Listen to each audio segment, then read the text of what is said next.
Hi,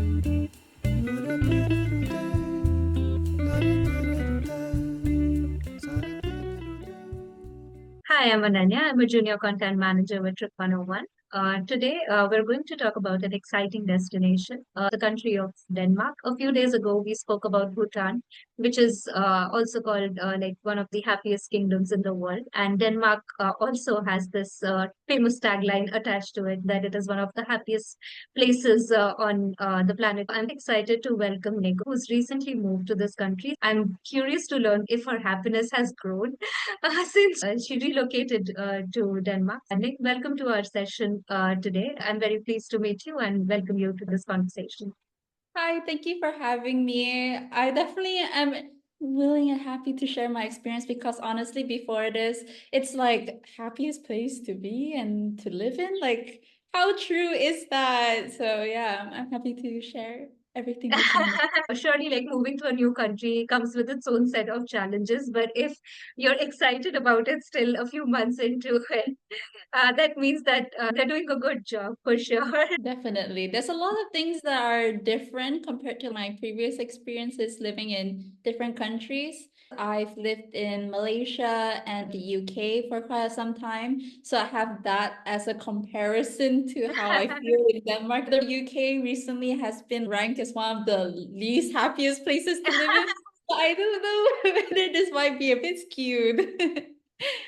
Yeah, of course, like things and all have like individuals themselves might have a totally different take.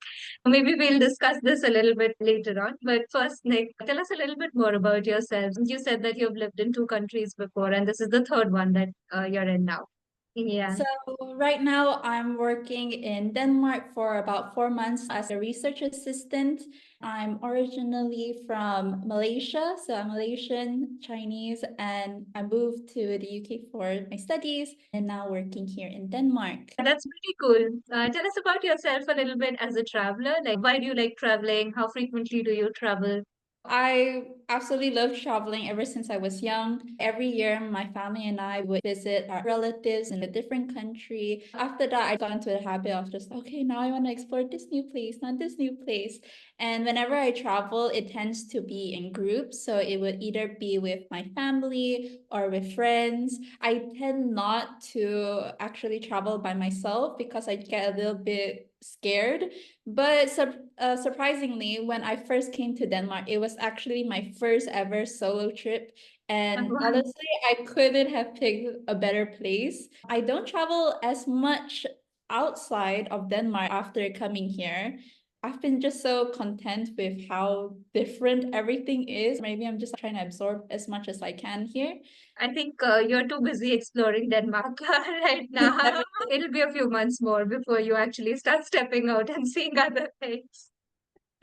Yeah, surprise. There's also like this like city that's in Denmark that people talk about because you can Sweden's right next to Denmark, so there's two places, either Malmo or Helsingborg. So Helsingborg you can get there by ferry, whereas Malmo you can literally just drive past and then come back. All of Sweden's just next door, and then you have Germany down there, which they built a new train as well.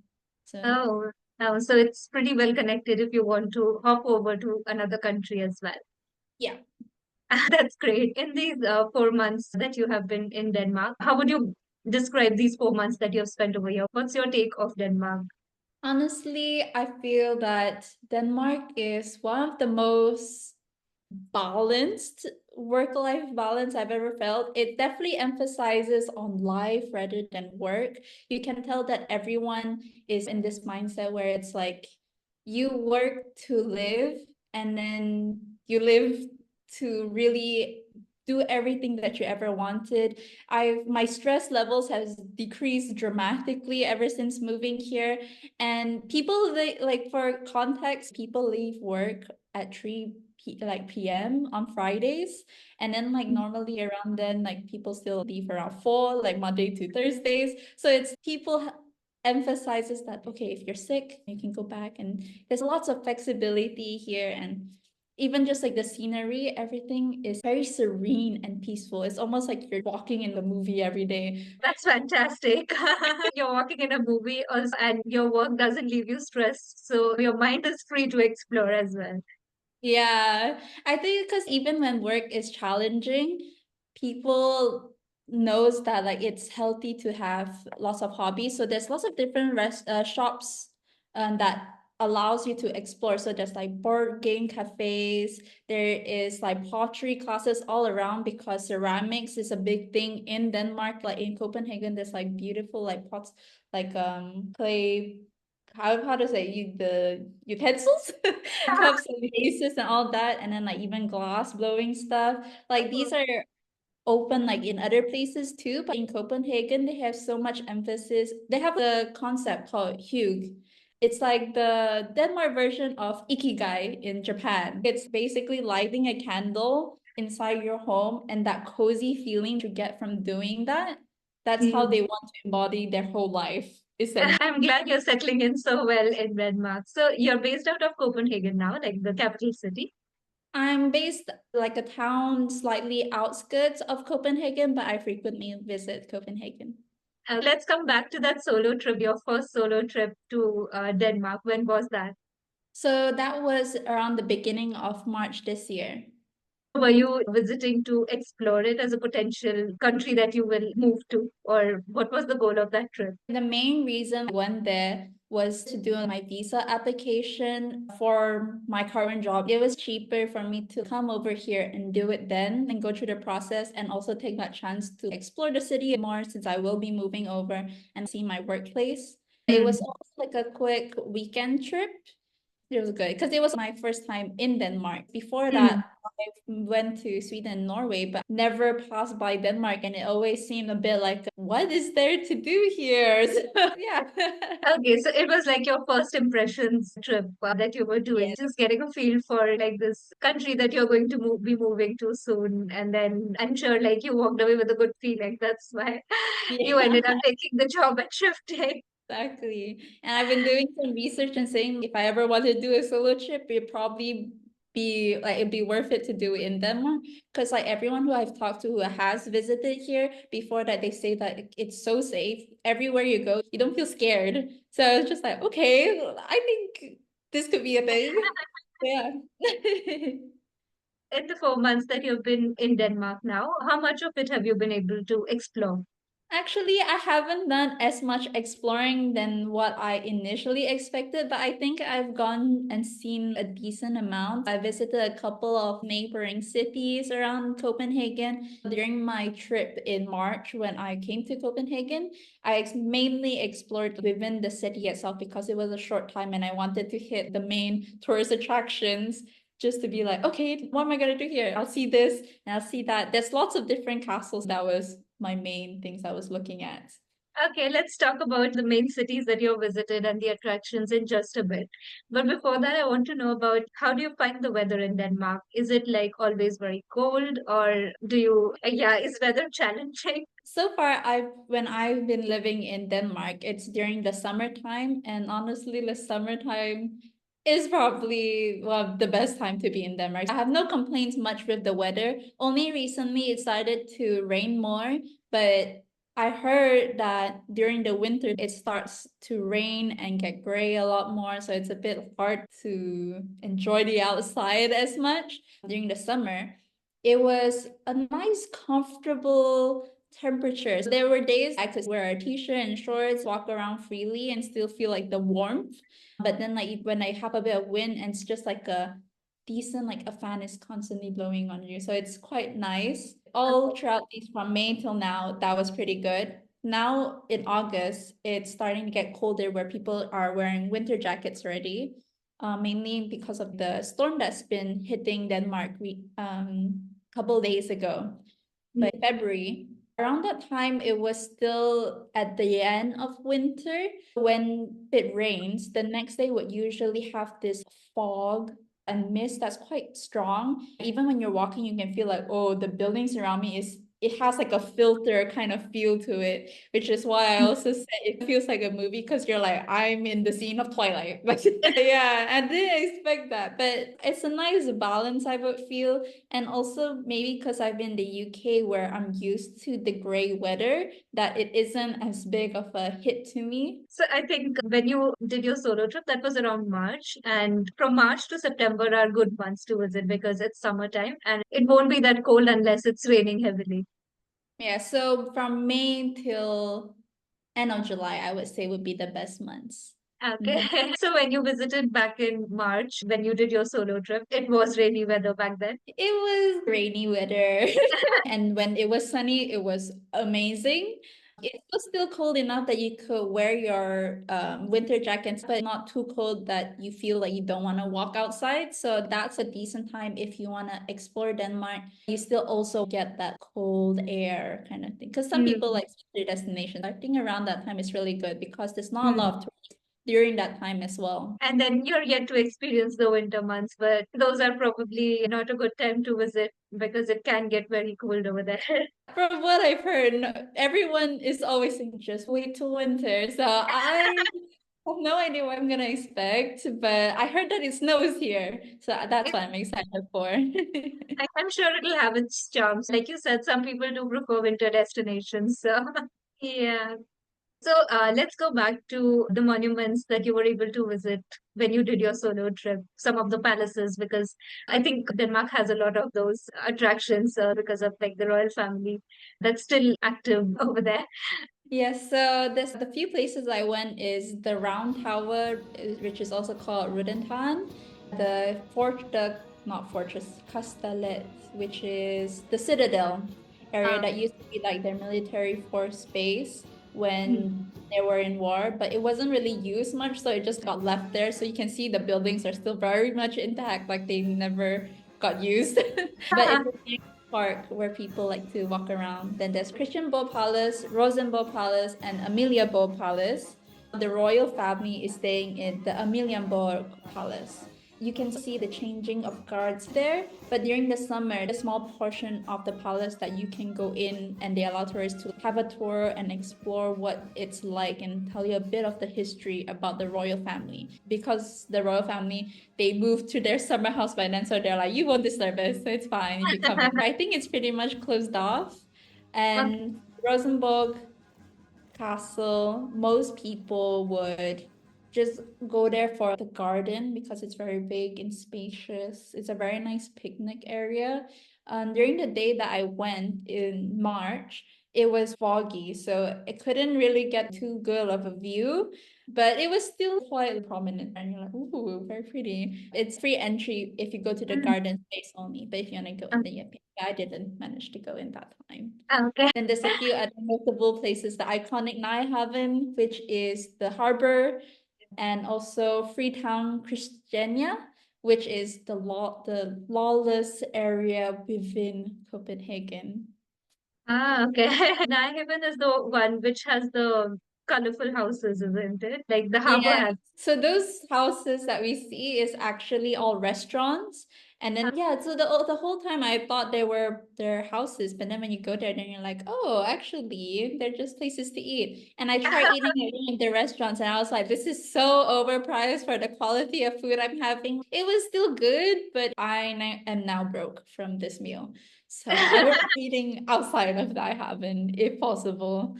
Oh, okay. Yeah, I also have seen those pictures many times. I always thought they were houses. Okay, so it's just good to look at and maybe not have a meal unless you know you have like a lot of money to spare.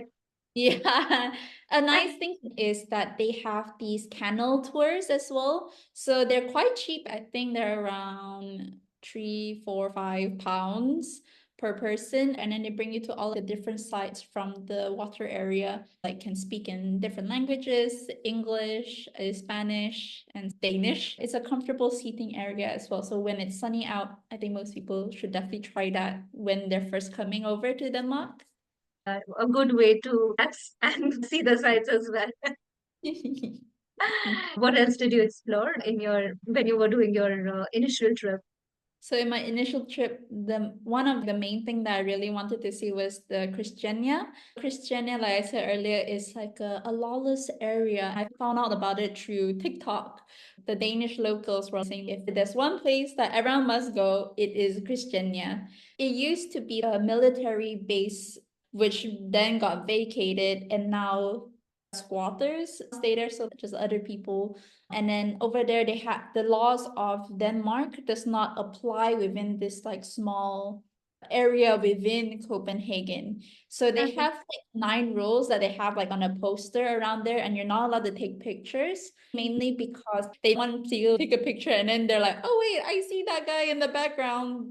There's no evidence, and just keep it private. But essentially, there's 9 rules in total, which is like no weapons, no hard drugs, no violence, no stealing, no private cars, no bulletproof clothing. I guess they're like, why are you wearing bulletproof clothing if you are Okay. there? And also no fireworks. Then also there's Oh, photos. So there's like uh, signboards there. Most people um, they go there, I think it's to sell buy weed because that's not allowed outside. So people could like just go in, buy mm. some, do their business, and then leave. Then no one they're going to peer pressure you. I was just like, interested to walk around and see what's going on. And I was scared. I was like, oh my God, what if someone like keeps asking me to buy something? Am I gonna be okay? And then oh, everyone's just like super chill there. They have their like little booths and stalls, and then they're like Yeah. selling. I'll sell this here for this price. And then the others are like, okay. And if you're not interested and you let them know, no one really bothers you, which is really nice. It sounds like a bargain market.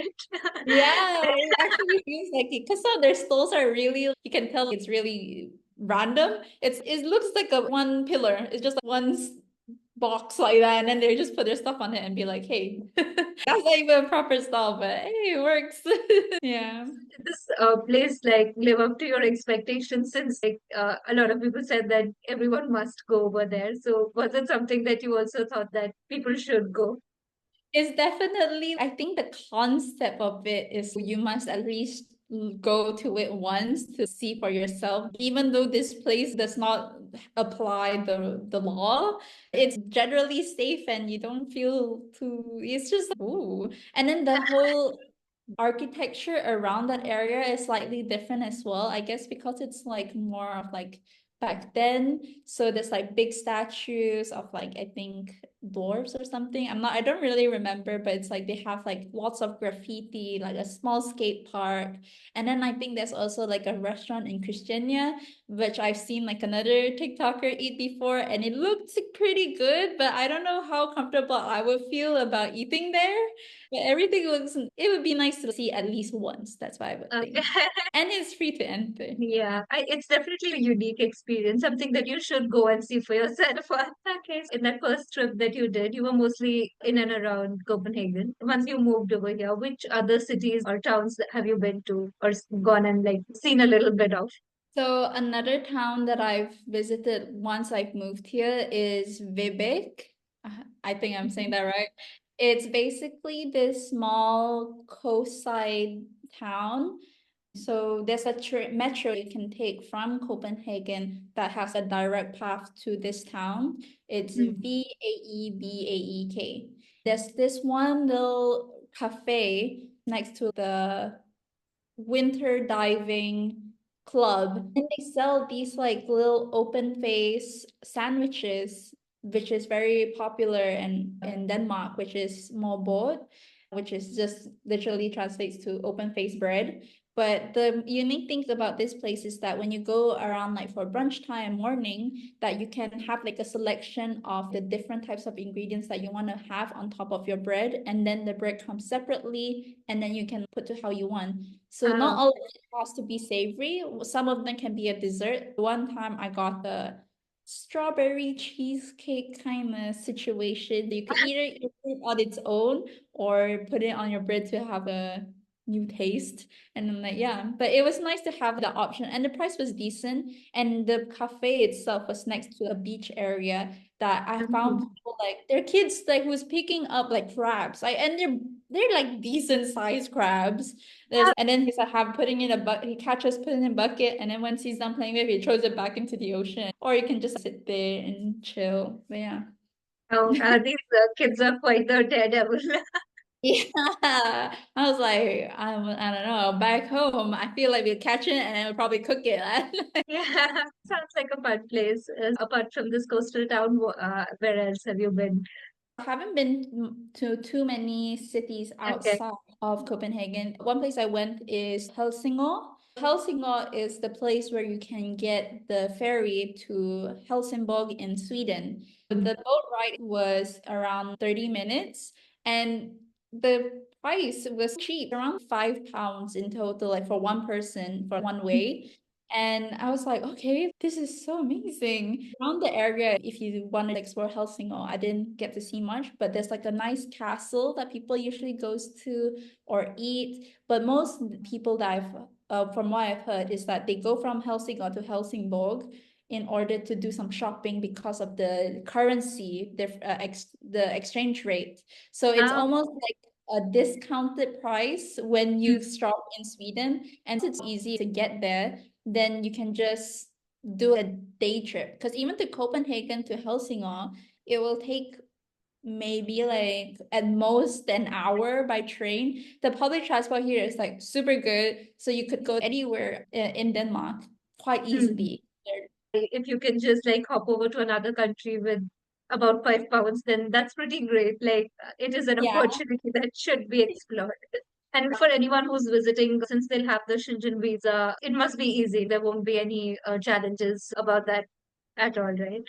Yes, so that's another thing I wanted to mention. If you transit from Hong Kong to Shenzhen, China, you can actually walk between the border, but you have to go through immigration. You have to show your passport. But when you go from Helsingør to Helsingborg, you literally there's not once or even a guy who really like checks anything on you. There's just the gate when you go to the bus station directly connected to the train station that you'll get off when you if you're going there from Copenhagen, and then you scan your ticket from your phone, you walk into the boat, and then you get off. That's it. It's just so easy. Why did I bring my passport? No one cares. So I'm like, okay, that was really nice. You can easily go shop in Sweden and enjoy the discounts for sure. Yeah. There's even when I like did a bit of shopping there, I also realized like it feels a lot cheaper than even when you like buy things from the UK as well. So Mm. if you ever need shopping, just go to Helsingborg. When you went, were you able to shop? Did you buy anything from Sweden? Yes, I bought like a new like winter sweater and also the long coats kind of thing. And then Mm. normally that coat would have cost maybe £100, but when I converted it, it was around £40. Well, And so, yes, it really is a discount. So it didn't feel too bad. There's a few restaurants around that area. You can tell it's a very lively city as well and very homey. So wherever you go, there's like these big restaurants and you just walk in and the food is also good. The time yeah. that I went, it was during high school graduations. They have a unique tradition similar to Denmark. They march with a poster that you have like on a stick, and then it has like your baby photo on it. So like you have a baby photo and you walk around this statue that's a landmark in Helsingborg. And then after they play their songs, they will all the students will go up onto a party bus and then go to like different spots around the city. And Denmark has like a similar tradition where they go on a party bus, but then it's for selected groups of friends that will have like their own bus, and then they will go to each of their houses and have like a meal or something, and then go to the next one. So it's a bit pricey for the parents to chip in to get that bus, but it's a really good time. Some people go to those schools just so that they get to have this tradition when graduating. It's a fun way to end your school journey. Sounds fun for sure. So within Copenhagen, if a traveler or somebody visiting Denmark, like let's say a friend is visiting you, where would you take them first? What would be your go-to spot that you would want someone to sort of go to? My go-to spot is the Round Tower. It's located in where I would call like the city center of Copenhagen, which is Nordport.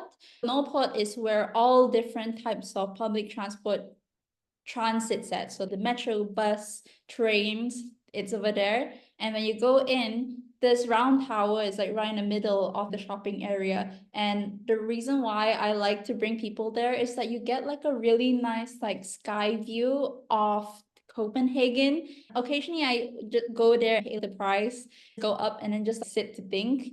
Because there's also this little nook that they have, which is a astronomy, like a tribute to their astronomy achievements back in the day. You can see a big telescope and like little facts about like the about space and so on.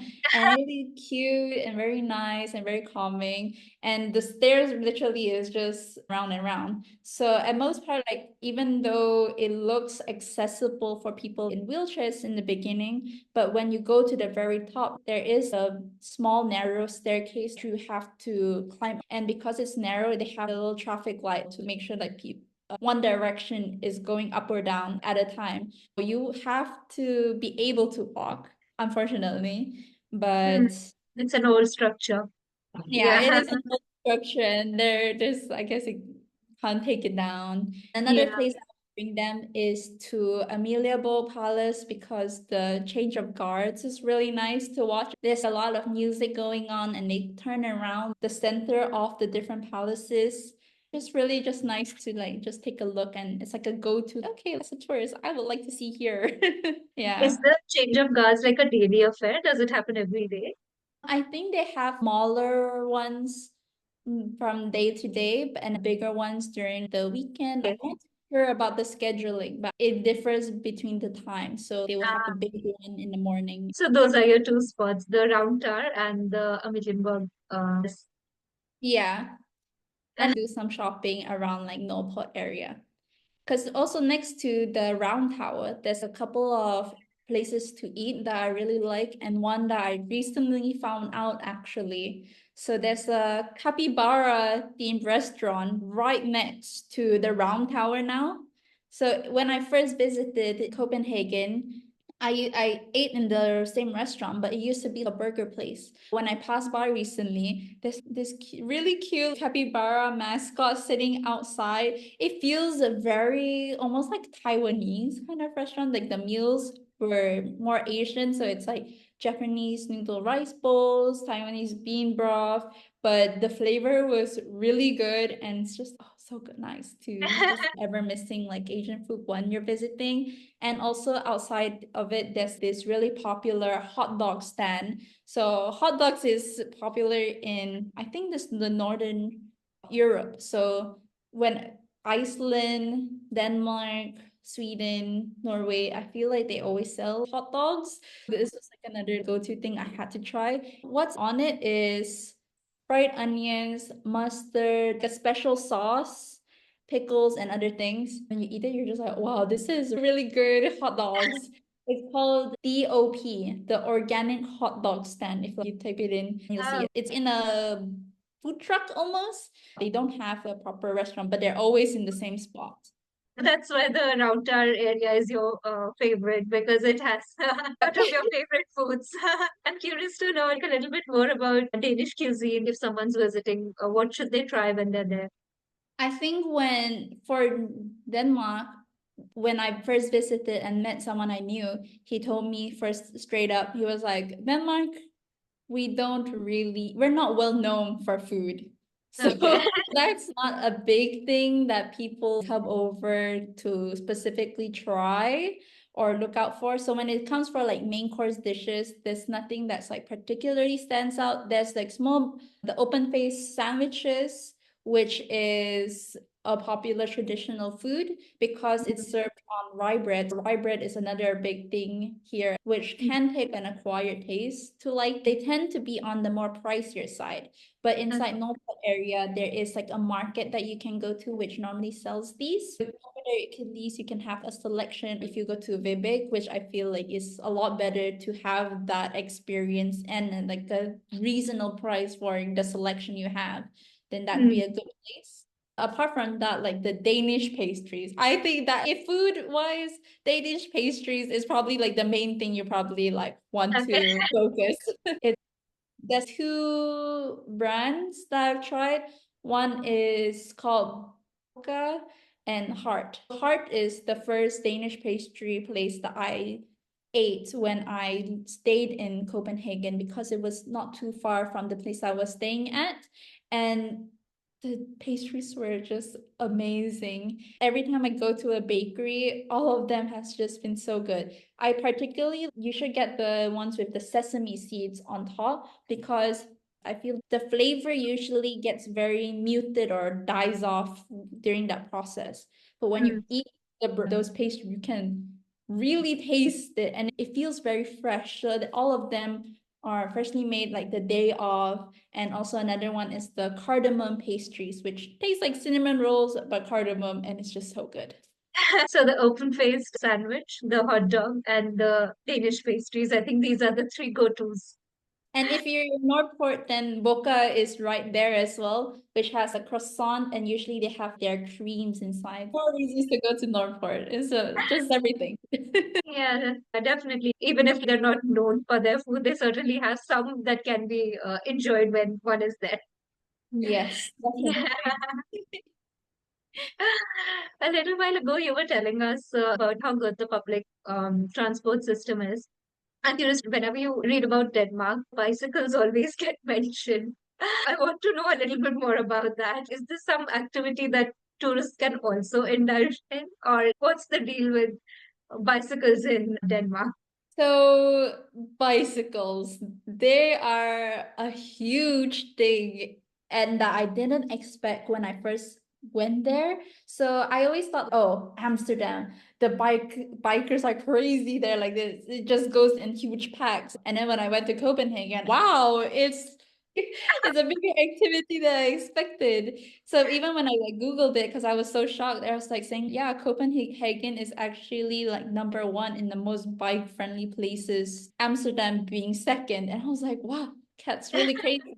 So there's lots of bike rental shops around that tourists can buy, or they also can rent. And then there's also apps. Voy is an app that you can rent e-scooters or e-bikes, and then there's Donkey Republic, which is another app for you to rent normal bikes. They have different locations all around the city. The only thing I would say is that not everyone can bike. If it's your first time biking ever, or it's been really long and you have no confidence in being a stable cyclist, then it's probably in your best interest to not cycle in Copenhagen. Maybe practice somewhere else first and then come over because they're basically cars at this point with how much traffic they have. In Copenhagen, it's quite nice because they have very good like bike lanes all over town. They have traffic lights meant for the bikers as well. So if you're used to biking or want to start getting into it and have experience, then this is a perfect place because everyone bikes to work or get around with shopping. You'll see different variations of bikes, which I've never seen before. So you can see people dragging almost like a trolley at the back of them where either their children is sitting in front or Oh. behind it, or like you have people who if you can see chairs from shopping some furniture and then it's just popped up in the back. It's a huge thing. That's why I just call them mini cars. But what I think is that those bigger bikes that has those things usually are e-bikes, even though from the outside it just looks like a normal bike. So I was like, Mm. okay. But yeah, you'll see lots of people, even the elderly, biking for miles and miles, and you're like, wow, there's. But yeah, the few things is that you should most likely wear a helmet. It's not a requirement, but it's for your own safety. There are a few other rules that could get you fined if you cycle without knowing them. So Oh. there's basic rules because of the bike lane structure. So you always have to stay on the right, just like cars in Denmark. And then you need to know how to say you're gonna stop so that all the other bikers will know. And if you don't do the hand signals, other cyclists will get really mad at you. So you have to tell them left, right, stopping. Also, if you cycle at night and your bike doesn't have a light, you can get fined as well because that's illegal. So Yeah. it's a serious mode of transport. It Don't is take it very lightly. true. It's not for recreation. It's something that you just go and try over there.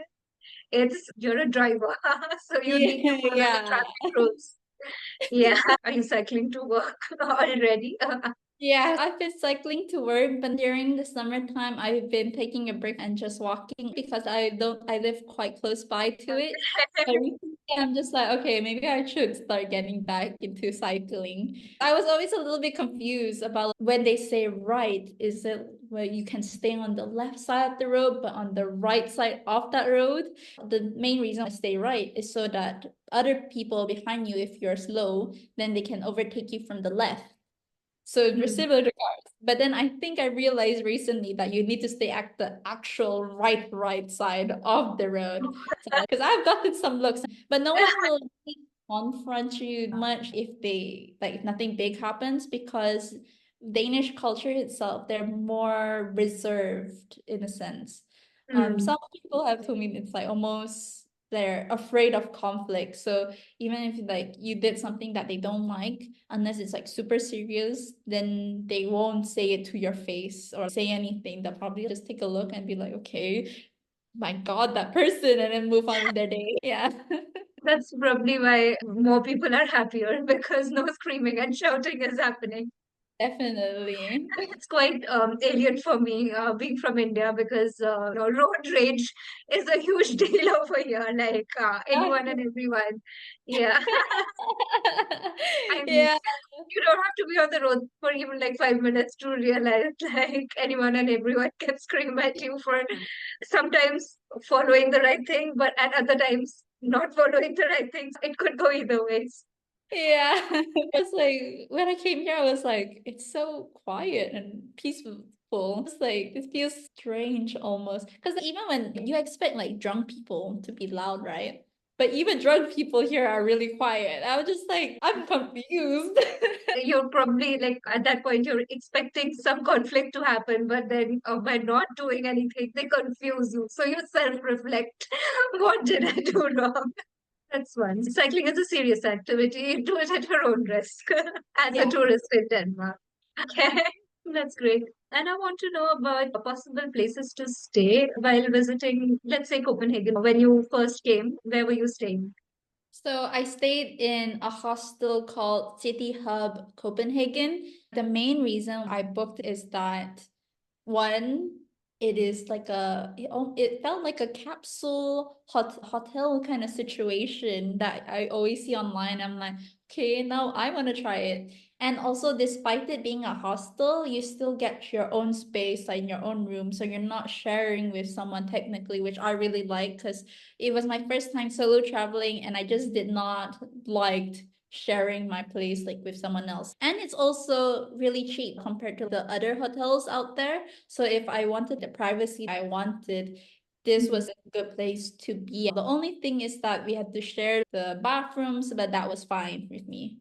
Was this your first time staying at a hotel of this sort, like a capsule hotel? Yes, because I always see the only types I see like a capsule hotel, I think in Japan. And then people always complain about, oh, it's so tiny. You put your bags separately in a different place and you go into your own room. For this place, they have enough space that you can put your bags at the very least. You either climb up or go under for your own bed. It's almost like the beds are placed in a bunk bed situation. If you choose the upper bed, you don't see the bottom at all. If you choose the bottom, it's closed off so you don't see the top bunk, which is quite nice. But it Ah, was a okay. little bit claustrophobic, I I feel, think because the space is definitely like a little bit less. But how long were you staying when you first came? I was there for around 4 days, 3 nights. My last day was like really early, so didn't really count. So technically 3 days.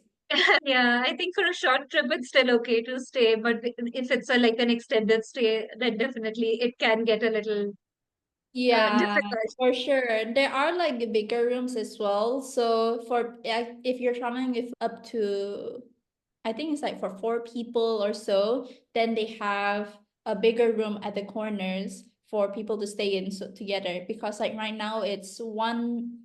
Smaller rooms, which I stayed in, they can have max up to two people. But then if you join like the both the top bunk and the bed bunk, bottom bunk, but then without the division, then they also have that option for you as well, which I assume have more space because I saw someone come out from there with a proper suitcase. So I was like, okay, like that has to be bigger than what I have. The bigger rooms are probably a little bit like a dorm, and if you're like an individual occupant, then it's more like a actual capsule.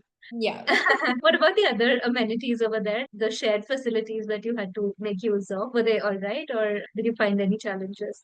Actually, the shared amenities was really nice. For the bathroom specifically, they actually come with a sauna within the bathroom area. They give you your robe as if you're in a hotel, then you can walk over to the bathroom and then you shower. And they have this really nice shampoo and soap. So sometimes you have like really dodgy feeling one, even in like really cheap hotels that you're like, this doesn't feel like soap, or like they have all in one, which I hate. But this one they had like a separate like for shampoo, conditioner, soap, which was really nice. And also like at the very end, you can, if you want, you can sit in the sauna, you can just come out and it's all included in your price already. And outside the bathroom area, there is this vending machine that has all your different amenities. So it's if you want a pad, hotel slippers, razors, or little snacks, you can get it all from here, which is so nice. Yeah. And there's like a nice sitting area for that people do their work at, or they also have they heat up their own food because Mm. there's food inside this hostel. So they just have kitchenette for you to like keep your food inside the fridge and heat it up with the microwave. Okay. So there was no restaurant site or no food available. So not inside the hostels, but the area that it was located in is that you don't really need it. Mm. There's so many restaurants around it, so the neighborhood felt very young, very almost Okay. hipster-ish, because it's next to like this vintage store. There's lots of different restaurants. There's a 7-Eleven and a grocery store not too far away. If you walk for 16 or 20 minutes, then you go head to the meatpacking district, which is also another big place for people to go and eat food, and also like a lot of Mm. stores. It's a very good situation. And also it's a gym, like pure gym right behind it. So I was like, Okay. oh, Everything you could possibly need is right next door. exactly. So what's the neighborhood called where the hostel is located? A vestibro. Mr. Okay, probably for young people traveling to Copenhagen, this could be a good option. Even if it's not the capsule hotel they stay at, maybe there are other options nearby that could be a Yeah. great pick. The Heart Bakery is also within walking distance as well to the accommodation that I stayed. And also Tivoli. So Tivoli is an old amusement park located within Copenhagen that lots of people go to as well. And during different seasons, they also decorate the park and area also Oh, based on that. So when it's like Halloween, which is what I'm waiting for to explore, because I haven't been in the amusement park, but I've been to like a restaurant next to it, and it's really beautiful. Sometimes they have like concerts there as well, so that's quite nice. Also, walking distance from this accommodation. since you've been staying here, have you had any friends visit you, or if they would have stayed at any other hotels or other stay options? For other hotels, I haven't really heard much from my other friends, but I stayed in the hotel next to the airport for if anyone has like a late night, like a, or a really early flight, then that's the reason also why I stayed in that hotel. So when you come out to the airport, the opposite it, there's one really fancy hotel and one more budget hotel next to it. So I stayed in the budget hotel, and honestly, it felt really good. There was nothing too special, but at the same time, big beds. Even though I booked for one person, I had two beds within my room, and then the shower was like big as well. And I had a nice big window, so I didn't feel claustrophobic. There's a little cafe area downstairs as well. It was everything needed for the one night stay kind of situation. Right, in contrast with the capsule hotel, this one had a lot of space. Yeah, definitely. But I still actually prefer the capsule hotel mainly because you can check in whenever. So Mhm. because they have this tablet screen when you first come in. Even though I came before 3 p.m., which is the normal check-in time, they said feel free to type your code in and then we'll see what room is available. You can choose whether you want bottom bunk or top bunk.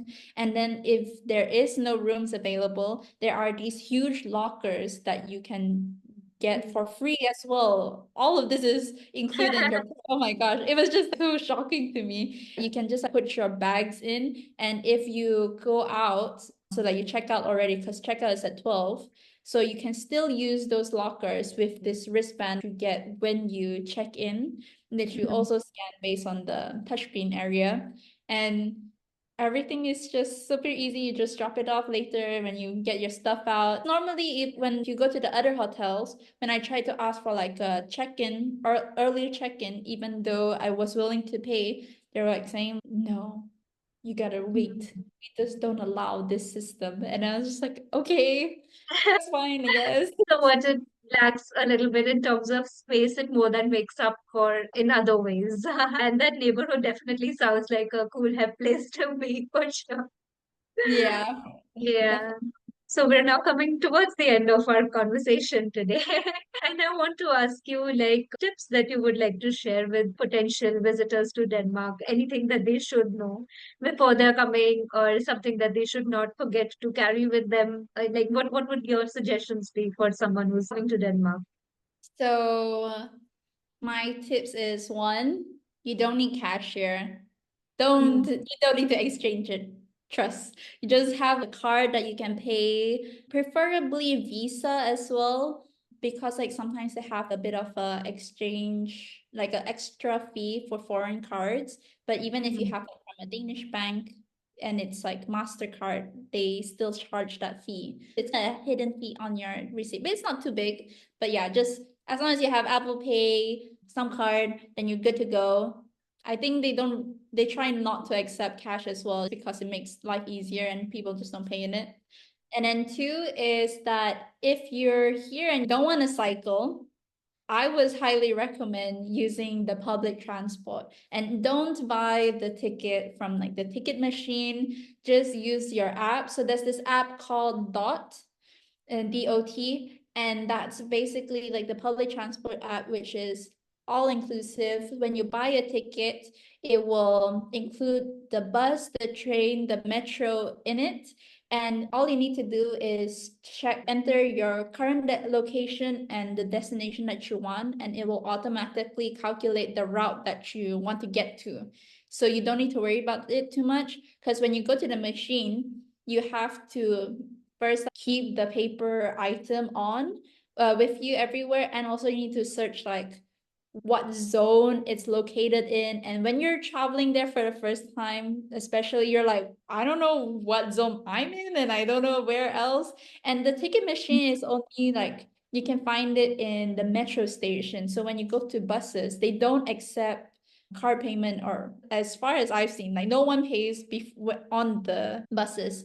The only time you see someone tapping in is because they have something called a riser card, and that's a card that technically tourists can also buy, but it costs money to buy the physical card, and also then you have to top up, which you can't get back your money anyway, so you might as well just use this app. And So it's like the app is like a digital pass or a card that you have, which will yeah, also, it's like inbuilt GPS. It will create the route for you as well. You don't. exactly. Okay. So yeah, and if you get the ticket, you don't need to scan anything because there's like there's scanning areas, and that's not for you. It's only Uh, when the guy comes over, and then the ticket has like a time limit. So for what I really like doing is that when I bought my ticket and then I set extra time once I got to my destination, I need to get somewhere else, then I could still use the same card and it'll still work. So you just, if you have the guy coming over to scan your ticket, you just go to where the timer is and then you swipe up, and then there's this QR code, and that's what he wants to see. So yeah. mm. Okay. Super easy. I love it. Yeah. Yeah, sounds pretty good. Yeah, yeah, the app will do most of the grunt work for you. You just need to download it and then, yeah, top it up with. Yeah, and it connects straight to because I use iPhone, so it connects straight to Apple Pay. You don't need to enter your card details, so it's also super fast to get and really convenient. Mhm. Okay. So transport sorted. Transport, no need to think about it too much. Mhm. And I guess my last tip maybe is that people will talk to you in Danish first, but if you're in Copenhagen, everyone speaks English, so you just tell them like English, please. Or if you want to say in Danish is til English, which is do you speak English? Which is the most common phrase that I use personally. And then they're like, oh yeah, okay. And then they'll switch it up for you. But it seems that they always approach to you first with Danish because they will assume that you're like, oh, maybe it's just nice anyway if you want to ever practice. Apart from that first like greeting that you will get in Danish, otherwise it's easy to navigate in English, and people in Copenhagen will be able to help you out with that. Yeah, people here Okay. are very friendly. They're what people like to say is that Danish people are nice, but maybe not friendly. So they're more reserved people. But if you need help, they will help you. That kind of Okay. situation. It's super safe. Mm. So just go have fun and you don't need to worry too much because it's really easy places. Yeah, those are all pretty great tips. And I think throughout as well, you have been peppering it with a little bit of like suggestions here and there. So that's pretty great. I think anyone who's planning to visit, they should be able to get a good idea about what they should and should not do. Yep. Yeah. Especially for So cycling. yeah. So next, what are the places that you're looking forward to explore? You've talked to us about the things that you've already seen in Denmark, but what's the next place that you're really excited to visit? You mentioned you want to go to the amusement park around Halloween. So what more is on your to visit list? So apart from Tivoli, there's another amusement park, actually not too far, but it's like on the outskirts of Copenhagen. But that amusement park is marketed as like the oldest amusement park ever in Denmark. So it's oh, I want to see, but I don't know whether I'm willing to sit on a ride for on the oldest amusement park. But it might be an interesting experience. And then another place is Louisiana Art Museum. So from all my coworkers, they highly recommend going to that area because they have nice exhibitions. But most people, it's not about what's inside the museum. It's actually the view outside of the museum. It's just very nice and scenic. So that's something I'm also looking forward to go to. I hope you get to do this. So apart from this, would you have any other suggestions or anything else that you would like to tell our viewers?